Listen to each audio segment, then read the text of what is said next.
अस्सलाम वालेकुम doctor wheelers, this is Mohammad Anas Masood. Welcome back to another review. आज फिर हमारे साथ मोइज़ भाई मौजूद हैं और मोइज़ भाई को आप ईजी के और मर्सिडीज़ के रिव्यू में भी देख चुके हैं और बड़े यंगस्टर हैं और कार एंथुसियास्ट हैं और गाड़ियों का बहुत ही ज़्यादा शौक़ रखते हैं, इसलिए हमारे अपकमिंग रिव्यूज़ में भी हम इंशाल्लाह हमारे साथ होंगे। आज भी हमारे साथ हैं। आज फिर मोइज़ भाई के साथ बहुत ही स्पेशल किस्म की कार है, होंडा CRZ। मोइज़ भाई सबसे पहले मुझे बताएँ कि ये गाड़ी आपने कब ली और कितने की ली थी? ये मैंने 2014 में इंपोर्ट कराई थी, 14 में ही ली थी। मुझे उस टाइम पड़ी थी 19 लाख की। ठीक है। और इस वक्त इसकी वैल्यू क्या होगी? इसकी इस टाइम 24 से ऊपर है। अच्छा। और मोइज़ भाई मुझे बताएं कि आपका थॉट प्रोसेस क्या था इस गाड़ी को लेते वक्त? क्या आप मतलब एक बजट को लेके चल रहे थे कि मैंने 19-20 लाख है इसमें ये गाड़ी लेनी है, या आप स्पेसिफिकली इसकी तरफ गए? यार मेरे पास 3 से 4 स्टैटिक गाड़ियाँ थी। मैंने कहा यार मुझे कोई स्पोर्ट्स भी चाहिए और मुझे ऐसी गाड़ी भी चाहिए जो पेट्रोल भी कम पिए और जो भागे भी। तो मेरे पास जो ना फिर ऑप्शन है, मैं दोस्त ने बताया CRZ है गाड़ी, बड़ी जो ना मतलब कि पेट्रोल भी कम पीती है, हाइब्रिड है और तुम्हें बहुत मज़ा देगी। तो मैंने जो ना गया और मैंने जाते उसकी फ़ोटोज़ देखी और मैंने जो ना डायरेक्ट कॉल की जापान। वहाँ पे मेरे एक दोस्त होते हैं बहुत अच्छे। मैंने कहा मुझे भाई गाड़ी चाहिए, मुझे गाड़ी मुझे सेंड करा, मुझे नहीं पता, मैं आपको कैश कर रहा हूँ। उनको मैंने कैश सेंड किया, उन्होंने वहाँ से इंपोर्ट करवा के यहाँ पे सेंड कर दी। और अब इस गाड़ी की कुछ पॉजिटिव चीज़ें और जो आपको इस गाड़ी के बारे में अच्छी लगती हैं, की फीचर्स आप बताना चाहें? यार सबसे पहले जो इसकी की है ना, वो जैसे हमारी होंडा सिविक है बिल्कुल वैसी ही है। इसके अंदर मतलब कि डिग्गी खोलने का ऑप्शन है और सब कुछ, मतलब कि शीशे भी ऑटो बंद हो जाते हैं, तो वो मुझे बहुत अच्छा लगता है। और सेकंड मुझे इसकी एक चीज़ बुरी लगती है कि जो है इसमें लेग स्पेस बहुत कम है, पीछे कोई बंदा नहीं बैठ सकता। मतलब ये एक 2 सीटर है, स्पोर्ट्स हाइब्रिड कार है। और इसके अलावा इसमें की फीचर्स की बात करें तो इसमें एयर बैग्स आई थिंक 4 आते हैं या 6 आते हैं? इसमें 4 आते हैं। 4 एयर बैग्स आते हैं। मतलब जापानीज जो होते हैं वो सेफ्टी उनकी फर्स्ट प्रायोरिटी होती है, पाकिस्तान के अलावा जितने भी कंट्रीज़ हैं। वैसे मुझे याद है 2013 में इसका लोकल यूनिट भी आया था, लेकिन वो लोकली मैन्युफैक्चर नहीं था, CBU था। मतलब होंडा की तरफ से ऑफिशियली ये गाड़ियाँ 0 मीटर भी मिलना स्टार्ट हो गई थी, लेकिन वो CBU यूनिट से। लेकिन उनमें 2 एयर बैग्स आते थे और बिल्कुल वो बेसिक किस्म की कार थी, उसमें फीचर्स वगैरह ज़्यादा नहीं थे। और इसके अलावा इसके AC की परफॉर्मेंस कैसी है? क्योंकि ग्लास बहुत ज़्यादा इसमें यूज़ किया गया और पीछे भी टोटल ग्लास है और एक 2 सीटर हैचबैक में टोटली ग्लास यूज़ किया गया। इसका AC बहुत अच्छा है, जहाँ तक मेरा ख्याल है सिविक से भी ज़्यादा अच्छा है। क्योंकि सिविक जिस रेंज में आ रही है ना, वो कोई बंदा अफोर्ड नहीं कर सकता। बिल्कुल बिल्कुल। Eco mode, comfort mode, sports mode, paddle shifter, cruise control, हर चीज़ है। जो सारे जो बेसिक फीचर्स होते हैं या मतलब एक्सपेक्ट करते हैं ये होने चाहिए, वो बिल्कुल मौजूद है, जो इस टाइम सिविक में भी नहीं है। और ये वैल्यू फॉर द मनी है उस लिहाज से।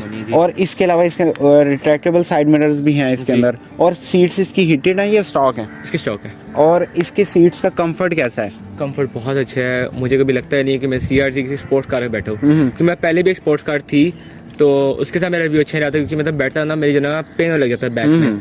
तो अब मेरा एक्सपीरियंस बहुत अच्छा है। स्पोर्ट्स कार में हम बैठे ना तो बड़ा एक वो आपके लिए हेक्टिक सा होता है, पीछे आपको बैठना पड़ता है, बिल्कुल नीचे आप चले जाते हैं। जैसा स्टैटिक कार आपकी EG में भी बैठना एक बहुत बड़ा चैलेंज है, लेकिन इसमें फील नहीं होता कि आप जैसा एक नॉर्मल कार में बैठे हैं। और इसके अलावा अब हम इसका आपने टोटल वैसे इसका पूछना है, इसकी बूट स्पेस कैसी है? पीछे सीट्स बिल्कुल नहीं है या हैं थी? पीछे सीट्स हैं लेकिन लेग स्पेस नहीं है। हाँ, उनको फिर फोल्ड करके अगर आपने 2 बंदों ने ट्रैवल करना है तो वो फिर पीछे बूट स्पेस काफ़ी अच्छी बन जाती है। और इसके अलावा इसकी प्रैक्टिकलिटी के लिहाज से 2 लोगों के लिए बेस्ट है ये कार।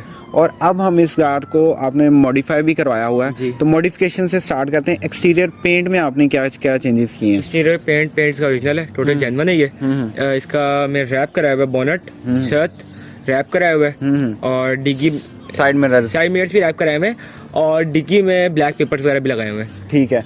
और इसके अलावा एक्सटीरियर में आपने इसमें स्पॉइलर बड़ा खूबसूरत किस्म का इंस्टॉल किया हुआ है। जी एक्सटीरियर में वो किया हुआ है। और दूसरी बात ये है कि इसके अंदर प्रोजेक्टर भी डलवाए हुए हैं मैंने आफ्टर मार्केट। और इनको ये ब्लैक थोड़ा सा आपने मैट ब्लैक टच दिया है या ये स्टॉक था ऐसे? नहीं, इसको मैंने टच दिया। और बैक लाइट्स भी थोड़ी सी चेंज की? जी, बैक लाइट से ही पेपर करवाया, पेपर ब्लैक उनको करवाया। और इसके अलावा इस गाड़ी के टायर प्रोफाइल की तरफ आ जाते हैं। टायर्स इसके मुझे लग रहा है स्टॉक हैं, आपने मॉडिफिकेशन? इसके टायर स्टॉक हैं टोटली, क्योंकि ये टॉप ऑफ द वेरिएंट है। इसके अंदर आते हैं 17 के अलॉयज, 17 के टायर्स और बेस में आई थिंक 16 के आते हैं। और इसके अलावा आपने गाड़ी डाउन भी नहीं की हुई, लेकिन उसकी रीज़न उसकी रीज़न इसलिए क्योंकि मेरे पास काफ़ी सारी गाड़ियाँ हैं जो स्टैटिक है, और मैं जो ना कभी बार थक जाता हूँ क्योंकि मैंने ऑफिस जाना होता है। आपको पता है ऑफिस जाते हुए कोई बंदा स्टैटिक गाड़ी पे जाते हुए अच्छा तो लगता नहीं है। लोग भी कहते हैं स्टैटिक गाड़ी पे आ गया, पता नहीं ऑफिस वाला है क्या है। तो जो है ना इसलिए मैंने ये रखी है, क्योंकि मैं ऑफिस वगैरह जाना होता है, स्कूल वगैरह जाना होता है, तो मेरे लिए मतलब कि एक अच्छा चीज़ है कि मैं मतलब एक डेली ड्रिवन, आपको डेली ड्रिवन स्पोर्ट्स कार, और आपको बीइंग अ यंगस्टर इस तरह की गाड़ियाँ पसंद है।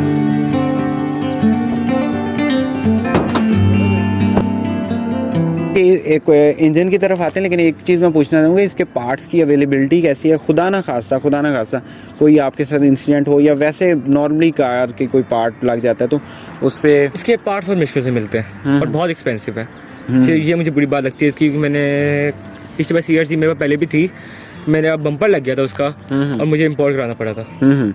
अच्छा मोइज़, अब हम इस गाड़ी के इंजन की परफॉर्मेंस की बात कर लेते हैं। तो 1500 सीसी हाइब्रिड इंजन है इस कार का, तो परफॉर्मेंस कैसी है इसकी? परफॉर्मेंस बहुत अच्छी है। पहले तो बिल्कुल नहीं थी, क्योंकि पहले भागती नहीं थी।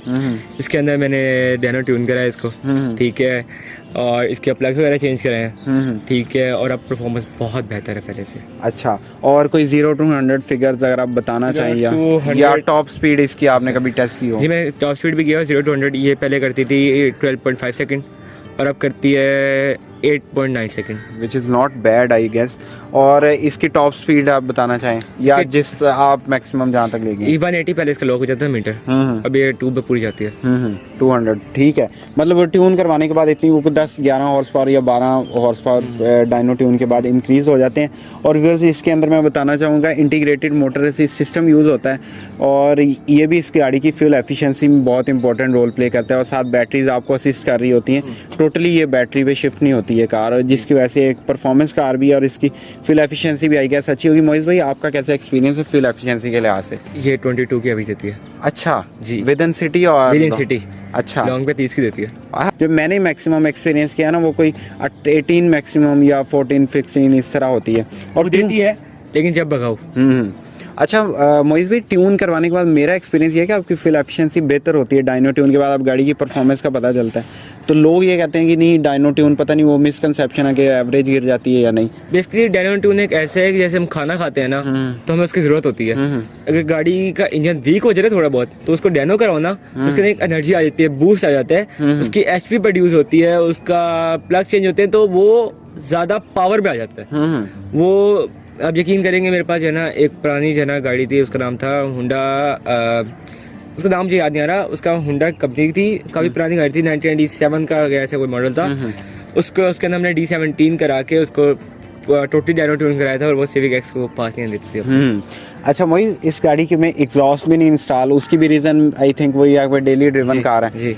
और इसके अलावा इसका आई थिंक बाहर से कोई शोर वगैरह तो इस गाड़ी के अंदर बिल्कुल भी नहीं है, क्योंकि मुझे लगा था, मैंने कुछ दोस्तों के, 1-2 दोस्त हैं, वो कह रहे थे कि इसके CRZ में स्पेशली, वैसे जापानीज़ में बाहर का शोर नहीं आता, इसमें रोड नॉइज़ कंपैरेटिवली ज़्यादा है। आपका कैसा एक्सपीरियंस है? इसका मैं बहुत अच्छा एक्सपीरियंस है, कोई मतलब रोड नॉइज़ नहीं आती? बिल्कुल भी नहीं आती। और ये एक स्टॉक कार है, और मुल्तान के खड्डे मशहूर हैं, और जिस तरह सड़कें टूटी छूटी हैं, तो आप हमेशा इसको ऑफिस लेके जाते हैं, और हाईवे पे भी आपका ट्रैवल रहता है, और विद इन सिटी भी ये स्पीड ब्रेकर्स पे लगती है ये गाड़ी? बिल्कुल में टच भी नहीं होती। अच्छा, तो ये मेरे ख्याल से बहुत अच्छी चीज़ है अगर आपने इस तरह की एक स्टॉक गाड़ी रखनी है। अगर डाउन करवाएं तो ऑब्वियसली वो तो लगती है, लेकिन स्टॉक गाड़ी नहीं लगती बिल्कुल। क्योंकि मेरा पहले भी एक्सपीरियंस था, मेरे पास BMW थी 7 सीरीज, तो उसको जब भी मैं लेके जाता था ऑफिस, तो हर जगह पे ना वो लगती थी, तो उसकी वजह से मैंने उसको चेंज किया था। और ये कहीं पे भी नहीं लगती? कहीं पे भी लगती। और इसके अलावा फाइनल वर्डिक्ट अगर आप किसी को सजेस्ट करना चाहें, दोस्त को, यार ये गाड़ी ले लो, तो वो किन पॉइंट्स पे होगा? वो 2 पॉइंट्स पे होगा। इस टाइम आपको पता है पेट्रोल कितना महंगा हो गया है, ठीक है। सबसे पहले मैं उन्हें ये कहूँगा कि यार अगर आपने पेट्रोल अपना बचाना है तो ये गाड़ी ले लो। 40-50 की स्पीड में पेट्रोल नहीं पीती है। और इसके अलावा अगर किसी ने इसको डाउन करवाना हो और टोटली मॉडिफाई करवाना हो और इसमें एग्जॉस्ट वगैरह, तो आपकी क्या सजेशन है उसके लिए? यार मैं कहता हूँ कर सकता है बंदा, कुछ भी कर सकता है। मैंने जब वैगनर को कैम्बर्ड कर दिया, मुल्तान का मुंह चुप करा दिया, तो ये क्यों नहीं कर सकता? आई थिंक पाकिस्तान की फर्स्ट कैम्बर्ड वैगनर थी, मोइज़ चौधरी ने की थी, और बड़ी फेमस हुई थी। उस टाइम मैं मुल्तान में मौजूद नहीं था, नहीं तो वो भी रिव्यू आता। लेकिन इसके अलावा मोइज़ चौधरी और भी एक्साइटिंग प्रोजेक्ट्स करेंगे, वो भी आपके साथ लेके आएंगे। इंशाल्लाह, क्योंकि इनका प्लान है और बड़े वो डेंजरस किस्म के आदमी है, या उनको कह लें कि रिस्क टेकर, और बड़े अजीब व गरीब किस्म के और बड़े यूनिक किस्म के ये करते हैं projects. So thank you so much Moiz भाई, आप अगेन आपके टाइम का, और अगेन दोबारा बार बार आपसे टाइम लेंगे जब आप कोई न्यू प्रोजेक्ट करेंगे इंशाल्लाह। और thank you so much. So viewers, ये था आज का रिव्यू CRZ का। आई होप कि आपके लिए हेल्पफुल साबित रहा होगा। और माई पर्सनल अगर मैं कोई अपना वर्डिक्ट दूँ तो ये एक बहुत अच्छी कार है। अगर आप फ्यूल एफिशिएंसी भी चाह रहे हैं और पीस भी चाह रहे हैं और गाड़ी को भगाना भी चाह रहे हैं, परफॉर्मेंस प्लस आप हर तरह से गाड़ी को एंजॉय करना चाह रहे हैं, ये एक बहुत अच्छी ऑप्शन है आपके लिए। लेकिन ये एक 2 सीटर है, 2 लोग इसमें ट्रैवल कर सकते हैं। और मोइज़ भाई इस पे हाईवे का भी ट्रैवल करने जा रहे हैं, और मोटरवे पे जा रहा हूँ, और हाईवे पे आपने पहले भी ट्रैवल किया होगा, तो इस गाड़ी का एक्सपीरियंस बहुत अच्छा रहा होगा जो आप कर रहे हैं। सो किसी नए रिव्यू में आपसे मुलाकात होगी। अल्लाह हाफिज़।